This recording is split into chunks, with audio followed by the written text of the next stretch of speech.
నమస్తే, welcome to BRK. నేను పద్మ. ఈరోజు మనతో పాటు ఉన్నారు డెంటల్ సర్జన్ కరణం సుధీర్ చౌదరి గారు. వారిని అడిగి అసలు డెంటల్కి సంబంధించి మనకున్న డౌట్స్ అని కూడా క్లారిఫై చేయించుకునే ప్రయత్నం అయితే చేద్దాం. నమస్తే డాక్టర్ గారు. నమస్తే అండి.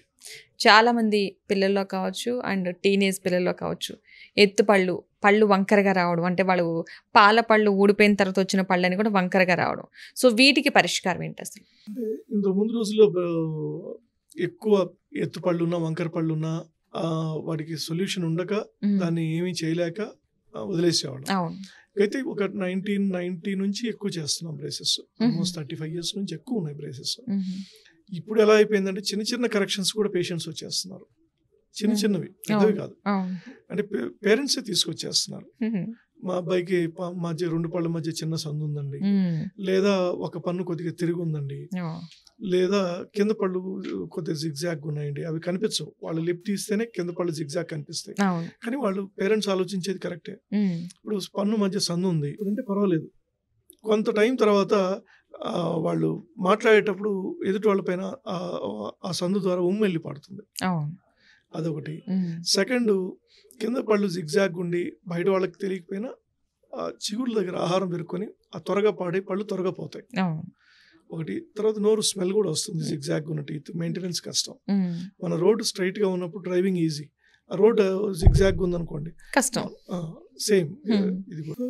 ఈ బ్రేసెస్ అనేవి రకరకాల బ్రేసెస్ వచ్చినాయి. ఇప్పుడు మొట్టమొదటిగా మెటల్ బ్రేసెస్ అని చేసేవాళ్ళం, దాని తర్వాత సెరమిక్ బ్రేసెస్ అని చేసేవాళ్ళం. తర్వాత నెక్స్ట్ సెరమిక్ బ్రేసెస్ అయిన తర్వాత ఇప్పుడు తీసి పెట్టుకునే braces SLB, self ligating braces అని వచ్చాయి. ఇప్పుడు డేమన్ అని వచ్చినాయి. అంటే పళ్ళు తీయకుండానే ఎత్తుపళ్ళని తగ్గించే ప్రక్రియ. ఎక్కువ శాతం నార్మల్ గా ఎత్తున్నప్పుడు 4 పళ్ళు తీసేసి లోపలికి పుష్ చేస్తాం. ఈ డేమన్లు ఏంటంటే ఆర్చ్ ఎక్స్పాండ్ చేస్తుంది. ఆ స్పేస్ ని ఉండే జాని కొంత, అంటే చూసేదానికి కూడా బాగుంటాయి డేమన్ స్మైల్స్. ఇప్పుడు US లో లేటెస్ట్ ఫ్యాషన్ ఏంటంటే గత 10 years నుంచి బ్రాడ్ అండ్ వైడ్ స్మైల్స్. నవ్వినప్పుడు లోపల లాస్ట్ పన్ను వరకు కనిపించడం, అంటే ఫస్ట్ మోలార్ వరకు కనిపించడం. అది prominent smile. It indicates healthy and prominent smile. ఏదో తెలియని అట్రాక్షన్ ఉంటుంది వాళ్ళలో. ఆ అట్రాక్షన్ ఏంటి అని దగ్గర నుంచి గమనిస్తే రిపీటెడ్ గా చూసినప్పుడు టీత్ దగ్గర ఆగుతుంది అది. ఇప్పుడు మీరు గమనిస్తే కొద్దిమంది వీళ్ళు చాలా కళగా ఉన్నారంటారు, అది ఏంటో చెప్పలేరు. మీరు దానికి వెళ్ళినప్పుడు వాళ్ళని అబ్జర్వ్ చేసినప్పుడు మేజర్ అట్రాక్షన్ టీత్ లో ఉంటుంది. ఆ టీత్ తో పాటు వాళ్ళు ప్రతిసారి నవ్వుతూ ఉంటారు, స్మైల్. ఈ రెండిట్లో ఉంటుంది.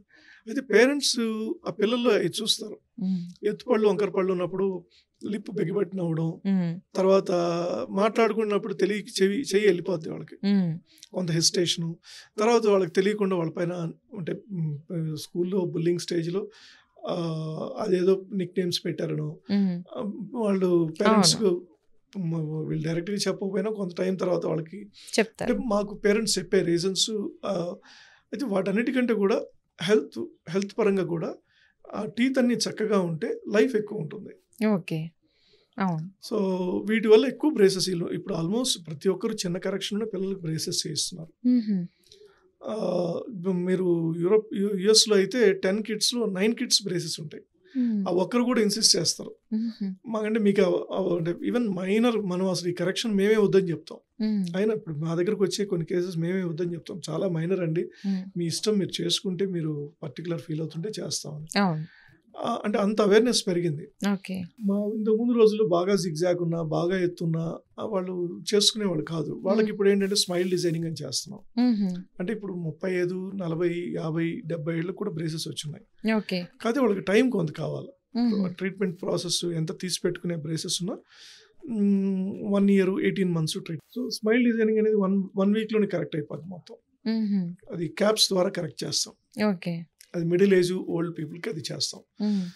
అంటే వాళ్ళంటే ఈవెన్ 60 వాళ్ళకు కూడా చేసుకోవచ్చు, పన్ను లోపల ఫౌండేషన్ గట్టిగా ఉంటుంది. ఇప్పుడు బ్రేసెస్ 60 వాళ్ళకు కూడా చేయొచ్చు. అంత లేటెస్ట్ బ్రేసెస్ వచ్చి ఉన్నాయి. నొప్పి అనేది ఉండదు, ఆ ప్రెషర్ చాలా మినిమం ప్రెషర్. సెకండ్, ఎప్పుడు కావాలంటే అప్పుడు తీసుకోవచ్చు braces. Only thing cost factor ఒకటి, వాళ్ళు కొంత ప్రిపేర్ అయితే they'll get better service. Invisalign అని ఉంది, అది US కంపెనీ. మనం ఎంత బాగా చేసినా కానీ ఇన్విజిలైన్ వరల్డ్లో 120 countries 130 countries నుంచి ఎక్కడ ఏ వర్క్ ఇన్విజిలైన్ వచ్చినా USకి వెళ్తుంది. అది హెడ్ ఆఫీస్ ర్యాలీలో ఉంది. ఆ ర్యాలీలో తయారు చేసి డిస్పాచ్ అవుతాయి. అది సౌత్ ఆఫ్రికాకైనా, న్యూజిలాండ్కైనా, హైదరాబాద్కైనా. సో ముందు స్కాన్ తీసుకొని ఆ స్కాన్ అక్కడికి వెళ్తుంది, ట్రాన్స్ఫర్ అవుతుంది. అది అక్కడ పర్టికులర్ పేటెంట్ వాళ్ళ దగ్గర కొంత లేటెస్ట్ పేటెంట్ ఉంది. ఓకే. నేను చెప్పే స్క్రూ ఇంప్లో బిగించారు. నెక్స్ట్ స్విట్జర్లాండ్ ఉన్నాయి మిడ్ రేంజ్, అవి ఐ థింక్ 25 to 30. నెక్స్ట్ వచ్చినప్పుడు ఇజ్రాయెల్, కొరియా ఉన్నాయి 18,000, 20,000, 22,000 అలా ఉంటాయి. ఓకే. నేను చెప్పే స్క్రూ బిగించేదండి. అలా కాకుండా పక్కకు సపోర్ట్ తీసుకొని జరుపుకొని క్యాప్స్ చేసినప్పుడు అంత కాస్ట్ తగ్గుతుంది.